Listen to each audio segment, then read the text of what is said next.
Olivia Nuzzi, welcome to the Dispatch podcast. Thanks for having me. Well, I want to begin with your recent piece in New York Magazine. You've interviewed Trump many times. This was the first time you've interviewed him since the assassination attempt. How was he different, if at all? He was really in like cell mode, I think he's not getting the type of media coverage that he wants right now, by which I don't mean like positive press, but just he's not getting like the kind of breathless coverage of his every utterance that he typically has received in his previous campaigns and in the White House. And so he was very preoccupied with like whether or not he could influence me to make this a positive piece. So I sort of filter all of his behavior through that. But he was like, for him, thoughtful and like, spoke in a semi-human way. I mean, he just wasn't doing like the normal Trumpian thing, so it was interesting to ask him a question, and instead of having him like, jump down my throat and like take issue with the phrasing or like take insult at the way I said something, he would just sort of think for a minute and then answer, earnestly. It was interesting. He's much slower, by which I don't mean like addled and, declining, but he just was like, he seemed to be thinking before he spoke, which is not something that I've really encountered that much with him. There's a famous Winston Churchill quote that nothing in life is so exhilarating as to be shot at without result. There was a sense reading your piece that this wasn't, I mean, it was a tragedy, obviously, because he almost was killed and there were people injured and killed there. But he almost seemed happy to have the experience, if that makes sense, that he's here telling you the tale. I mean, did I grasp that wrong? I mean, he definitely seems happy to be alive and not, shot in the head. That's for sure. He he seems he seems disturbed by what happened though, and I think like I don't know. There's something I didn't get into this in the piece because I just like I couldn't figure it out how to phrase this in a way that wasn't just gonna get everyone mad at me. Um, but I don't know. There's something interesting to me about the fact that like he has sort of created this national trauma for a decade, and everyone is processing his existence and the implications for their existence because of his existence. And then he had something traumatic happen to him, and the world just moved on like very quickly. It's easy to forget that even happened. I know some of his supporters are angry about that we're not all talking about the shooting all the time. Um, but yeah, he seemed happy to have survived the shooting for sure. And it seems, he was really, really unwilling to admit that he'd been like screwed up by it in any way, or that I think he's been asked a lot by friends and interviewers if he has any sort of PTSD, and he views that as like utter weakness and will not allow that he's been, traumatized in any way. But he clearly has been. I mean, anyone would be. Well, no, but I mean, that's an interesting question, though. I mean, I've seen him, I forget which biography of his when he was interviewed. He said he doesn't dwell on the past, he doesn't dwell on things. He doesn't really think about it. And therefore, it's hard to be traumatized by things you don't think about. Is this something different? Is he actually contemplating that moment, how things could have been different? He talks about it a lot. I guess I don't know if talking is the same as thinking. Like, is he ruminating or is he talking as a way to sort of not think about it? Like, I kind of think it might be that. It's, at the RNC, he got up on stage and he said, like, I'm going to talk about what happened in Butler tonight, and then I'm not going to talk about it again because it's too, whatever his phrase was, he wanted to move on. And in the room, I remember, like, looking at the other reporters, and we were all like, oh, sure, of course he's going to be talking about this for the rest of his life. And I mean, he's still talking about the 2015 primary. Like, of course, he's going to talk about getting shot for a really long time. But it seems like he's almost talking about it to avoid having to sit still with it and really think about it in a way, if that makes any sense. Does it make sense? Yeah, no, it does. I guess what I wonder, I mean, there was a lot of talk after the attempted assassination that you're going to see a new Trump. It's gonna be a very different Trump than you've seen before. But even in that speech at the RNC, Like you got the first half of this new Trump, and then the second half is like, oh, the crowd still wants the old Trump. They want him to play the classics, and he's been playing the classics for a while now. Yeah. I'm still grasping whether there is anything essentially changed after that dramatic moment. I mean, he refuses to admit that there is.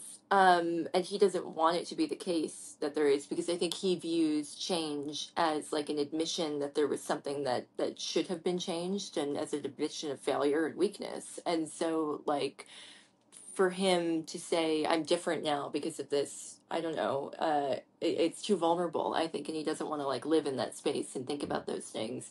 And he jokes about it in his speeches that, oh, people said it's going to be a different Trump, it's going to be a new Trump. And I think he says, like, I believed that for about 8 hours, and then I realized that these people wanted to put me in jail for doing nothing wrong, and so never mind.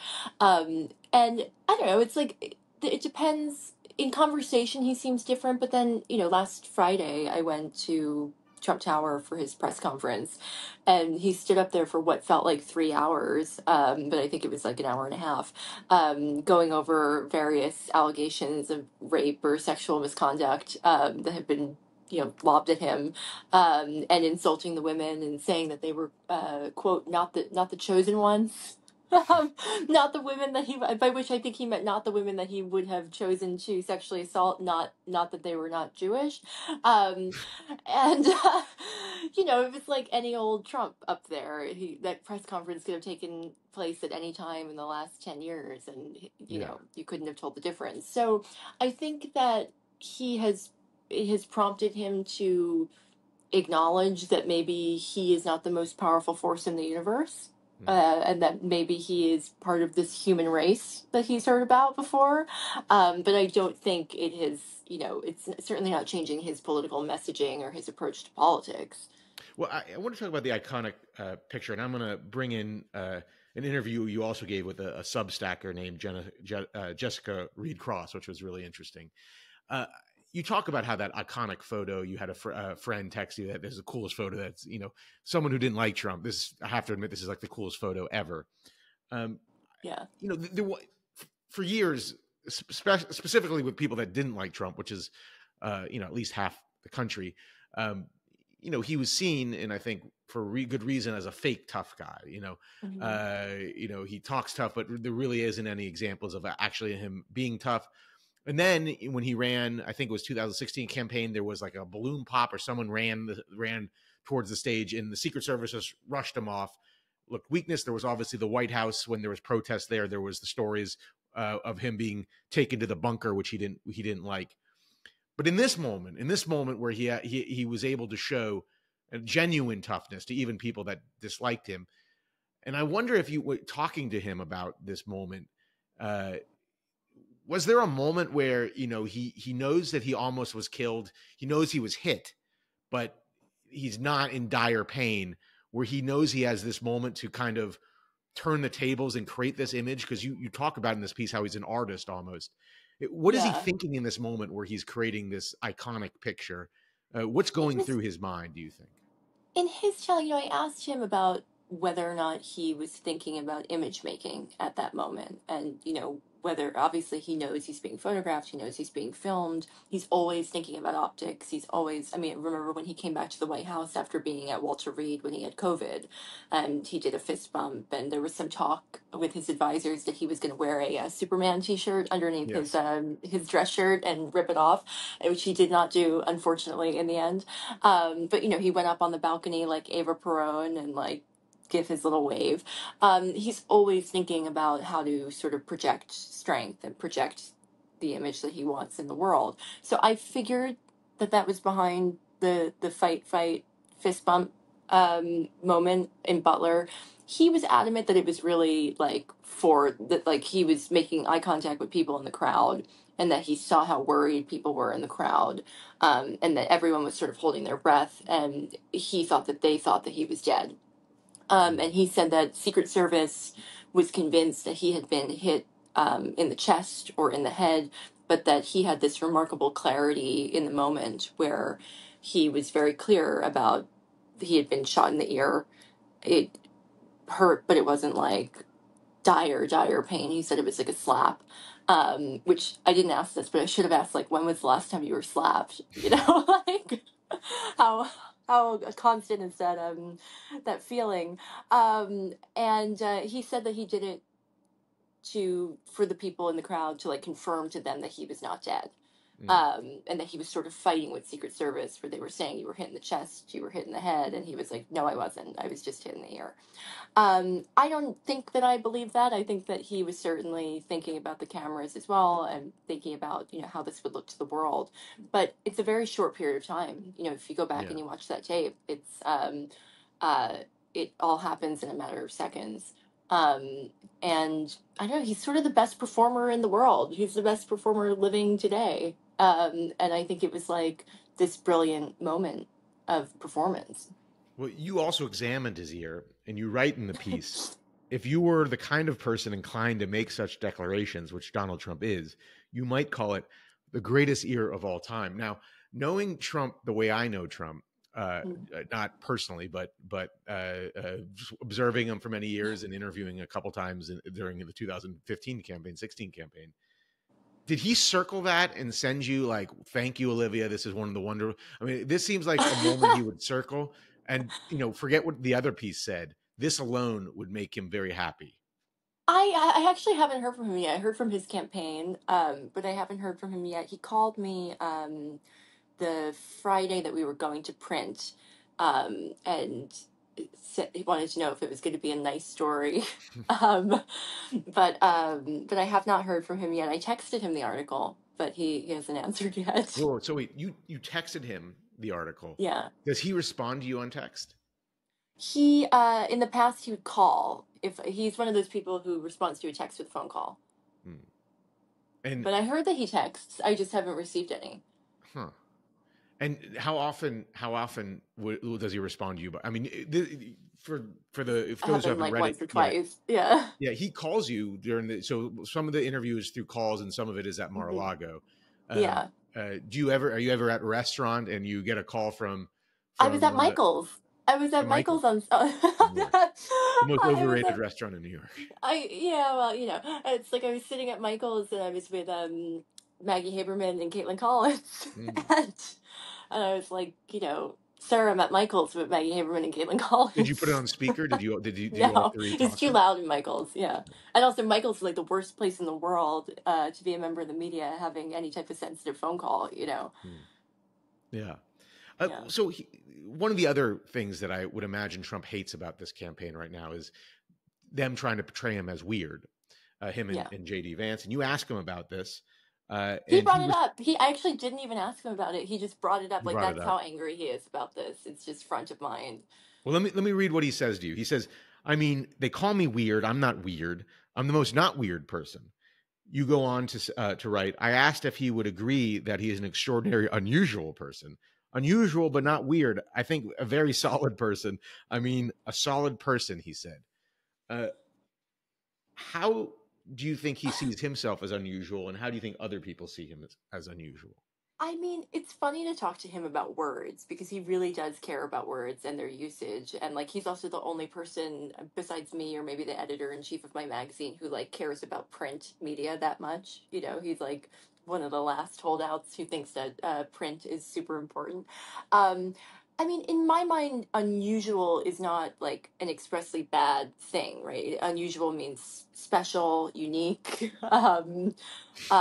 extraordinary, if you're being really generous. Weird is like creepy, it's strange, it's a negative, unusual quality. He didn't mind the phrase unusual because unusual is like appealing to his ego. I think it's like, of course I'm one of a kind, right? Yeah. Well, let me follow up with what you said in your Substack interview with Jessica Reed Krause. You said, I don't think he's ever quite considered himself part of the human race, perhaps until the shooting, when it seemed to occur to him he is particular and extraordinary and unlike anyone else. That he very much agrees with. I think it gets to something deeper, though. You know, how does Trump view himself? I mean, does he view himself as a historic figure in a play? Or does he? I mean, how does he view? What's his inner? I mean, does he have an inner self? And what do you think that inner self and how does that inner self work? What is that inner self telling him? I don't know. I worked with a reporter for a long time named Mike Daly, who's like a New Yeah. York tabloid legend. He works at the Daily Beast. And he happened to have jury duty with Donald Trump in 2016. And he came back to the Daily Beast office. And I'll never forget, he sat there like a bag of cement. He just shut off completely. It was like he wasn't being activated. And so the lights were just turned off. He was just like sitting there. And you saw that where I saw that in court, where, when he was falling asleep, etc. But he just, when he's not being activated and people aren't talking to him and like keeping him on, or he doesn't have to perform, he just sort of isn't. The wheels don't seem to be turning very much. I don't know about his interior life. I don't think it's something that he thinks about all that much. I feel like sometimes I'll be asking him a question and I'll have this, out of body thing while I'm asking it where I just think like, I've thought so much more about you than you've thought about you. Like it's like this weird imbalance where I've analyzed him so much and I don't think he's done that much self-analysis. But it was interesting.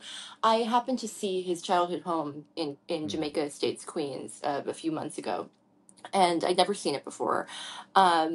And I don't know what I was expecting, but I guess I was expecting it to be like bigger. Like it's smaller than Ronald Reagan's childhood home. If you've ever been to Reagan's childhood home, it's a nice house, but it just looks like every other house in Queens that I've ever seen. And I brought this up to him. I said, I saw your childhood home. I think I said I was struck by how modest it was. I was trying not to be rude. And he still seemed insecure about having been from Queens, I thought, when I brought that up. Like, he seemed like almost a little embarrassed that I had seen the place where he grew up. And I brought it up as a sort of like final question, softball, let him talk about his legacy. Like I wanted to hear how he would narrativize his legacy. And I asked him what he thought, when he considered his journey from that house to where he is. And I was expecting him to talk about maybe his dad, his real estate business, all that he'd accomplished. And instead, he went on like, I don't know, maybe like a 3-minute long riff about how everyone talks about him all the time. And it's the most extraordinary thing in the world. And nobody's ever been talked about like this. And every single day on television, at the DNC, on MSDNC, on CNN, doesn't matter where, he is being talked about. And even when he's not directly being talked about, indirectly, they are talking about Trump. And he was talking in the third person like he is known to do. But it was just this extraordinary, like, I was like, oh, right, like, that's all that matters to him. It is the number one thing that matters to him is being talked about, and like that is accomplishment in his mind. Well, let me take it one step further, and this is also from your interview in Substack when you were asked about Trump's friendships. You said, "I guess it depends on how you define friendship. The sentiment has been communicated to me over the years by several people who are publicly identified as Trump's friends, and what they mean when they say he doesn't really have friends is that his friendships do not resemble traditional friendships as they have experienced them. He has a transactional relationship. He might share a meal or gossip. He might even do you a favor, but he is unknowable more than most people are unknowable." That last part really caught me, and it's kind of interesting. He's been on the world stage or at least the American stage, for 30 or 40 years. The world stage for at least since he started running for president, if not longer. But he's still in a way unknowable, and I think one of the questions I have still is that by design? Is that like Roy Cohn telling him back in the 70s, like you get power if you're unknowable? Or is this just, I mean, how did he become this figure that is so unknowable? I mean, is it by design or is it by something else?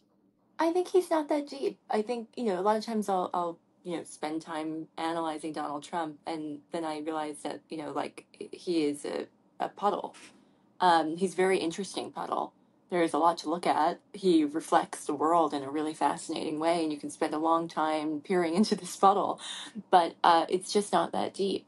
And I think, I wrote about how I view him as an animal more than most men are animals, and I didn't mean it as an insult, but it's true, like he is operating powered by his senses, and he's sort of wild and like feral in a way. And I don't think it's all sort of surface level with him. Like, I don't think that there is a rich interior life. I don't think that he's philosophizing about the meaning of his life or the meaning of life in general. Or I don't think that he's keeping a lot of secrets about himself. I think that he is just, everything is sort of external with him. And it makes sense when you think about it. His whole life is about projection, right? He's building buildings or putting his name on buildings that he claims that he built. He's branding, right? He is projecting outwards. That's his entire existence, and it has been for a long time.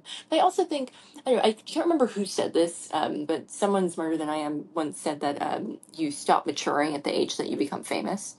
And I wonder if there's something to that with him, where it's like he's sort of, I don't know, cast in amber in a way, and like hasn't really evolved all that much beyond who he was when he first became a public figure in, the late 70s. That's interesting. Why do you think he does interviews with you? I mean, you not all the pieces are friendly. He even mentioned. Are you enjoying this? Yeah. But I mean it's interesting. Why do you think he does interviews with you? I mean, also, New York Magazine's a great magazine, but not exactly like the type of magazine if you're trying to get the unpersuadables. It's probably not his audience there to persuade. Why do you think all my readers are like, why did you do this? You played right into my next question. You, as you mentioned, you have this portrait artist who's painting while you're interviewing Trump. To me, I laughed out loud a little bit. It seemed almost surreal, a Wes Anderson type interview. Did you find it funny in real time? Were you laughing as you were doing this, that he allowed this to occur? Of course he allowed it, though. Imagine like you're Trump, and like it's so much better than being photographed too, because it's like it's a novelty. It's more unusual, and it was, it was interesting. The setup was he's in his sort of typical chair, which is like it's very low to the ground, where he sort of looks like a child when he's sitting in it. He sits with like his hands interlaced in between his knees, and I don't know, he looks sort of like a little kid who's in trouble. And then I was sitting on the couch, maybe like 2 feet away from him, and then on the other side behind us, Isabel had set up her easel and all of her supplies, and was sort of looking onto the scene and painting him. So I wasn't looking directly at her, but we were all at different points conversing together. And when he wanted to talk about, I was trying to talk to him about God, and of course he just made it a conversation about his image and these iconic photos of him taken that day in Butler. And so there were different points when Isabel would be brought into the conversation, especially if it was about aesthetics. But I figured I thought that introducing an artist, or just like introducing a photographer, he would be really preoccupied the whole time with how he looked, and he would be like kind of sitting in like a official way, doing his like Zoolander thing. And an aide brought over a little handheld mirror for him, like, one of those like sort of rectangular little ones, and a little can of hairspray. And then he waved the aide off and didn't utilize it in our presence anyway. And then he sat there sort of like not posing, not trying to look particularly strong or good in the way that I thought that he would. And he seemed sort of unbothered by it the whole time, which I thought was quite interesting. And then at the end, when he wanted to see what Isabel had painted, and he immediately, the first thing that he said was, like, does it have to have a double chin? And it was just, she was painting with a acrylic, I think, and hadn't yet like drawn in the collar of his shirt, but he thought that it was a double chin. He was like very upset about it. But he was like much more chill about the whole thing. It's a sort of, it's not as though it's like an official looking oil painting, right? Like it's a pretty surrealist, unusual work. And when he saw a later version of it, when Isabel returned to Mar-a-Lago to do another session with him, she had made the decision to black out his eyes and not have eyes in the painting. And I think, I don't know, he was kind of trying to be really cool the whole time in his dealings with both of us. And like, I don't know what he actually thinks about the painting, but he was like, yeah, that's cool. That works. I like that. You obviously you wrote maybe the most famous piece of Biden's mental decline, and I'll get to that at the end. But do you have any sense from reporting on Trump or interviewing Trump that you see any mental decline either from the first time you interviewed him or from videos from 30 years ago when he was doing interviews? I actually think he seems smarter now than the first time I interviewed him. Like he knows more. He's seen more. He's seen more of the world. He certainly knows a lot more about how the world works. I don't, his conclusions we can call into question, but on an information level, I think he definitely knows more than he knew, back in 2014. I really don't. Liberals hate this when I say this, and like people get so mad at me. I really don't see a decline. Like he seems a little older. Like when he sits down, especially in like a super low to the ground chair, he kind of winces a little bit, and he's an old guy. But he doesn't seem to really.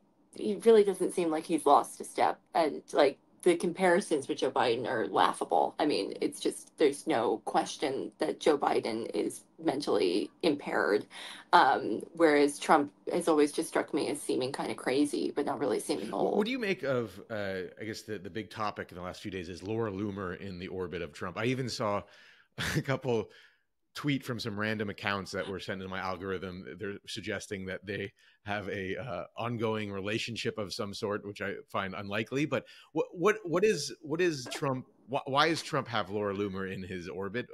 What is the point of this? I saw someone called them Caesar and Cleopatra. um, well, I don't know. I mean, is it really surprising? Like he hangs out. He's always surrounded himself with people of this ilk. I mean, like he rose to political prominence on the right, promoting birtherism, which is a racist conspiracy theory. I don't find it to be all that remarkable. I have no idea whether or not they what the nature of their relationship is, but it doesn't surprise me at all that she's like hanging out around I guess him. it's not surprising. I mean, uh, one of the tweets that people have focused on recently was, I guess, one from a few days ago where she said something particularly racist about Indians, and of course, JD Vance's wife is Indian. I mean, do you think that JD Vance just accepts the fact that Donald Trump is cavorting with or hanging out with someone who's virulently anti-racist, or you think he just puts his head down and defends it in some way? I mean, I have no special insight into JT Vance. I think he is, completely humiliating himself in a way that we'll all be unpacking for a long time after this election is over. I have no idea, but I mean, for Marjorie Taylor Greene to denounce you as a racist, it's like you're probably pretty racist. Another thing that struck me that Trump posted in the last 24 hours on Twitter, it was a video ad. I guess he's going to be unveiling for his children's venture, which is World Liberty Financial. It's a crypto, I guess, platform. It's almost like Fred Thompson's post political career where he's doing ads for some random mutual Yeah, company, reverse mortgages. Why? great Yeah, actor. Trump's running for president again. Why would he be doing this in the middle of the campaign? I just want to say I saw Fred Thompson in I think it was A Time to Kill Yeah. on Broadway, and he was fabulous. Yeah, he's dead Yeah, now, I think he right? passed away a few years ago. Yeah, yeah. Um, why is Trump doing this? I don't know. I have no idea, man. I couldn't tell you. I mean, I think that he is trying really hard to appeal to the kind of like crypto bro community. And he appeared at the Bitcoin conference and is changed his position on a lot related to crypto. But I have no special knowledge of why he posts anything at all, and certainly not this. There was an interesting tweet from one Olivia Nuzzi that said, "A lot of critics have asked me why I would humanize Donald Trump. I see the search for Trump's humanity in an assessment of its limitations as a worthwhile exercise. If you're not interested, you don't have to read it. Explain that. Explain kind of the journalistic mission, how it's sometimes meeting with good and bad people, however you define them, and trying to pull out who they actually are. Yeah, I mean, I view my job like I don't work at a newspaper. I don't work at a wire service. I'm not a television reporter.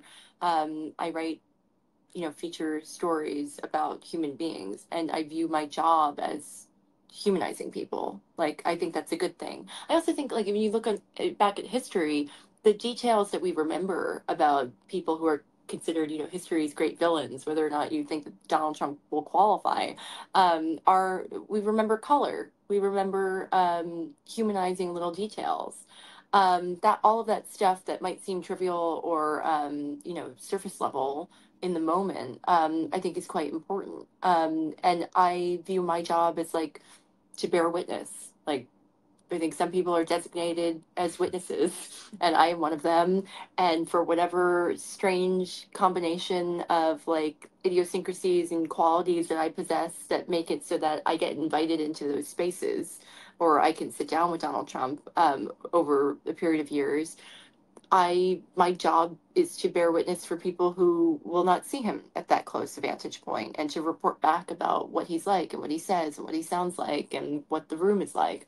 Um, that's the gig as far as I'm concerned, and I don't feel all that conflicted about I know it. in the comment sections, there's going to be some people listening on the Dispatch who will see me and you laughing over certain idiosyncrasies of Donald Trump and things, and say, this person is a threat to democracy, as I do believe he is a threat to democracy. And I guess expanding on that question, is there ever a figure that is so bad that you wouldn't profile them, or No, in the American no, system, is it Donald Trump complicated? I see you shaking your head no. So you would meet with no, anybody. no. I mean, yeah, anybody. But like meeting, I think that this idea that platforming someone is bad, and that talking to someone with whom you disagree or who is a threat to democracy, which of course I agree Donald Trump is, um, the idea that that is bad and that he would just go away if he was not paid attention by people like me is wrong. I think it's wrong. I think the results of this primary have proved that it was wrong. Before the Republican primary, it was very popular, certainly on the left or on the, among the resistance. If you were covering Donald Trump, for people to say, why are you doing that? Why are you going to one of his events? Why are you talking about what he said in his speech? Why are you on the phone with him? Why are you interviewing him? And then the primary starts to wrap up and it's clear which way it's going, and it's his rallies are not getting enough attention. People need to be covering what he's saying. We need to understand the stakes of this. I just think that sunlight is the best disinfectant, and both of those things, as Donald Trump believes, cure COVID. But I really think that exposure, getting people who are voting in this election, any election, as much information as possible, and they can do with that information what they want and interpret it how they see fit.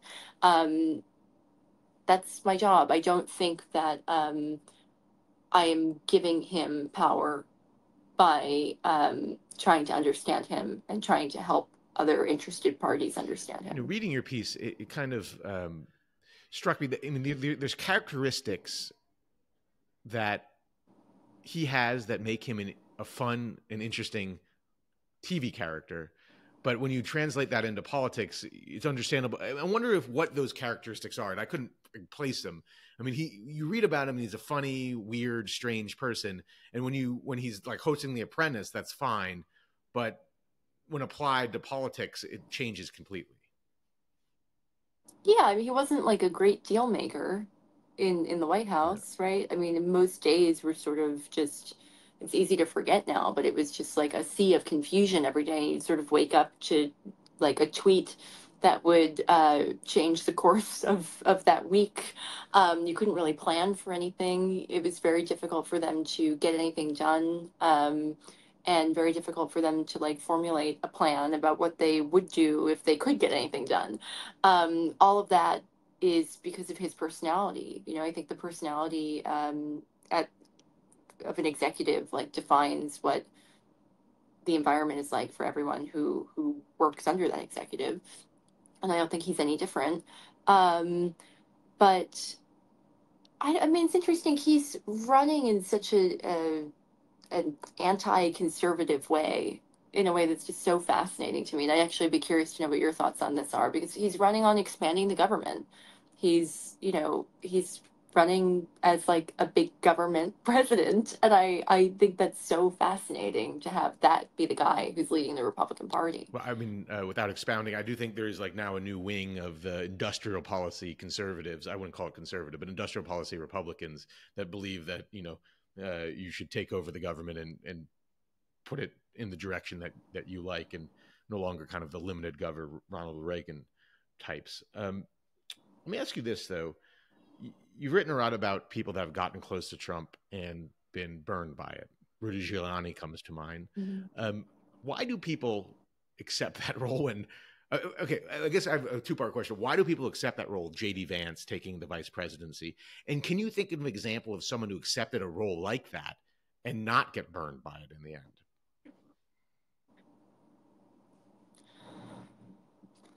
Not off the top of my head. I can't think of it So why off do the they top of do my it? head. Why I mean, does I'm sure J.D. there's Vance some. like sign up for something that is going to burn him almost certainly?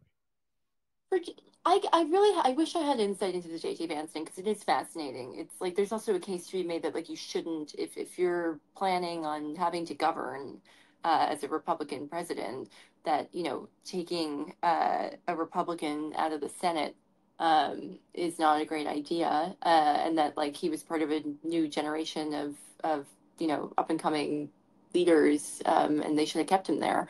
I don't know. I guess, I mean, there is the case to be made, and I think January 6th actually did vindicate this theory.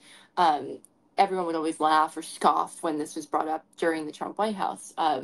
But the idea was, it was sort of the Jared Kushner argument that if I'm not here, um, you have absolutely no idea what would be going on, right? That like if I weren't here monitoring who's going in and out of the Oval Office, it would be a lot worse, and you have no idea the types of things that we prevent from happening on a daily basis. And it's only because people like me are here doing that that space isn't being filled with like a Sidney Powell or a Sebastian Gorka or whoever. Um, I always sort of rolled my eyes and thought, you could justify anything that way, right? You could justify any self-serving thing that's all about your personal profit and your personal proximity to power and your ego, by saying, well, if I wasn't here, some crazy jerk would be here instead, and then who knows? But on January 6th, I think that was sort of vindicated, right? Where if Mike Pence had been Rudy Giuliani or someone like that, who knows what would have What's happened? interesting though, I mean, Um, in the beginning, people would have said Rudy Giuliani, he's the normal guy who's going to save, he would be the person who would be there to walk Trump back. You've covered him a lot. Sometimes you covered him, I think, when he was drinking, talking to you in some of the stories. yeah. What happened? I've never got an explanation what happened between a guy who people thought as a 9/11 hero and then this guy who's next to Trump. I know the New York Times did one story on it once, and I probably mischaracterizing it, but it was like the death of one advisor was the difference between the pre-Trump Giuliani and the post-Trump Giuliani, which never made sense to me.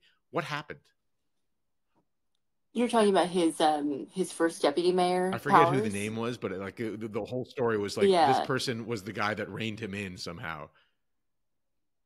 Yeah, it's interesting. If we're talking about the same thing, which I think that we are, the story that I was told was that it was less about him dying, Powers, his deputy mayor, and more about the fact that at the time of his funeral, it sort of marked the moment where a lot of people around Giuliani saw for the first time that there was something different about him. That he got up and he gave this like eulogy that I can't remember what it was. It was like something screwed up in the eulogy that was like totally inappropriate for a eulogy about like maybe an affair or like a second wife or something that you shouldn't talk about in someone's eulogy. Um, and there were some people that I spoke to who were at this funeral who were like, that was the moment where I was like, oh God, like what has happened to Rudy? Um, I mean, there are different theories. Rudy, of course, maintains that he does not have a drinking problem, although he did tell me that he's a quote partier. Um, and he likes to have a scotch every now and then with a cigar. Um, uh, I A lot of theories are just about some sort of like mental decline or dependence on alcohol. He certainly does party a lot, in his words. Um, but I don't really know. I also think guys got a lot of financial commitments related to his romantic heart, shall we say, and the pitfalls that accompany that. And he loves the spotlight. And Trump was like a way back to being relevant. I think it's just that simple. I think with a lot of these guys, it's like, it's just pretty simple. It's like trying to assess like the motives for a murder. It's about like ego, jealousy, profit. That's it. There are not a lot of things that drive someone to do something crazy like that. And there are not a lot of things that drive someone to do something crazy like throw in with the guy that's definitely going to screw them over. Well, let me close with two questions. One on Biden, and then one kind of fun question. You obviously wrote a famous piece about Biden's mental decline. Do you believe he is too infirm to even serve as president? I mean, he withdrew from running for president and led a lot of people to question, well, if you're not capable of running for president, are you capable to serve as president? Yeah, I think it's crazy. I think it's actually crazy. I mean, he was on vacation for what, like Pretty 19 long. days Yeah. recently? Yeah, I think it's absolutely crazy, and I think it needs to get more attention. And I think it's an utter failure of the White House press corps that it's not, something that they are harping on every day in briefings, trying to get answers about. Final question. Who is out there that you would like to profile that you either tried and haven't been able to get, or haven't tried but would be a dream profile anywhere in the world? Hmm. I'm hoping to write something about Melania Trump coming up. I had worked for a long time on a profile of her that I never ended up publishing, back in like 2019, I think. And I would like to go after that again. I don't know. I'm open to ideas. Well, let me just close actually on this then, because you reminded me. I knew I was missing a question, and it was on Melania Trump. What is the deal with Melania and Donald? I mean, are they like not? Are they married but not married? I mean, what, like, you never see her on the campaign trail anywhere. Yeah.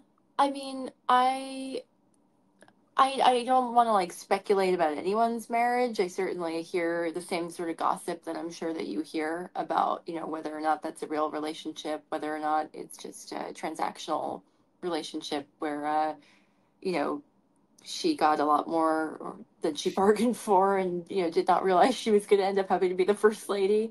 Um, but I don't know, I've always viewed her as she's like a practical Eastern European woman. She's very Catholic.